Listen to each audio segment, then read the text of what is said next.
Vous souhaitez devenir développeur web ou web designer plus précisément, c'est une très bonne idée parce qu'aujourd'hui c'est l'un des métiers les plus recherchés par les entreprises, par les agences de communication et très largement par toute organisation qui souhaite être présente sur Internet. Au sein de notre centre de formation, nous formons au métier de développeur web front-end, ou qu'on appelle aussi web designer, qui est la partie visible par les internautes, d'accord? Et la partie la plus importante. Aujourd'hui, on parle beaucoup de formation no-code, c'est-à-dire qu'on est capable, avec des outils comme WordPress, l'outil auquel on vous forme au sein de la formation, de créer des sites web qui soient interactifs, avec une partie même e-commerce, et qui surtout se référencent très bien et sont adaptables et s'adaptent automatiquement au mobile. Parce que c'est vraiment là qu'aujourd'hui, il y a de plus en plus de consultations qui sont faites. Donc en termes de salaire, c'est environ à 2 000 € bruts par mois en moyenne pour des débutants. Cependant, c'est un métier qui est en tension en France et du coup qui est très demandé. Alors en termes de compétences, de missions, il va y avoir 4 types de missions. Tout d'abord le développement informatique, d'accord, comprendre un minimum les langages HTML, mais surtout savoir bien se servir des outils comme WordPress, comprendre quelles sont les différentes extensions pratiques, comprendre quelle est la méthode de travail pour arriver rapidement à des pages qui soient interactives, qui soient très visuelles, qui respectent la charte graphique des entreprises, d'accord.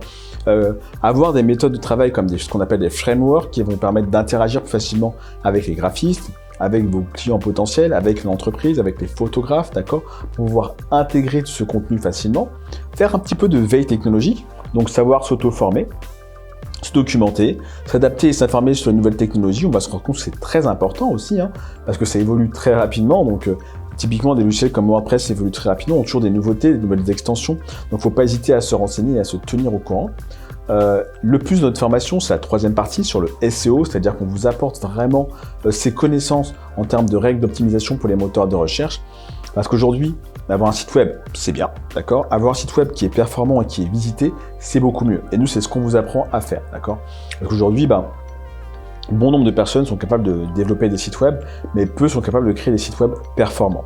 Et la quatrième partie qu'on a ajoutée à notre formation, c'est la partie sur le contenu. Donc pouvoir analyser un cahier des charges et faire des recommandations en termes de notices d'utilisation, en termes de correction de bugs, en termes de potentiel planning éditorial qui pourrait faire pour que le site reste performant sur le long terme et aussi des bonnes visites, des bonnes vitesses d'ouverture, etc.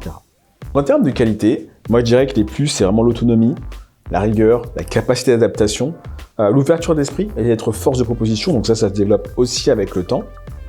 Une capacité à travailler en équipe, même si on forme beaucoup de personnes destinées à devenir freelance, parce qu'aujourd'hui, avec la version de cette formation avec du no-code sur WordPress, c'est possible d'être indépendant, de ne pas faire partie d'une équipe et de quand même arriver à un résultat concluant pour une entreprise. Savoir communiquer avec les graphistes, les chefs de projet, les référenceurs, etc.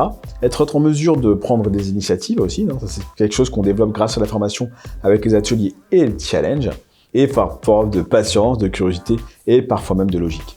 Donc, le métier de web designer est un métier qui demande de l'autonomie, d'accord, une solide culture web qu'on construit en formation bien sûr, de la rigueur et de la polyvalence. Donc si vous souhaitez devenir web designer, n'hésitez pas à vous renseigner sur notre formation qui peut être suivie à distance ou en ligne et qui est financée par les OPCO et Pôle emploi. Donc à très bientôt en formation.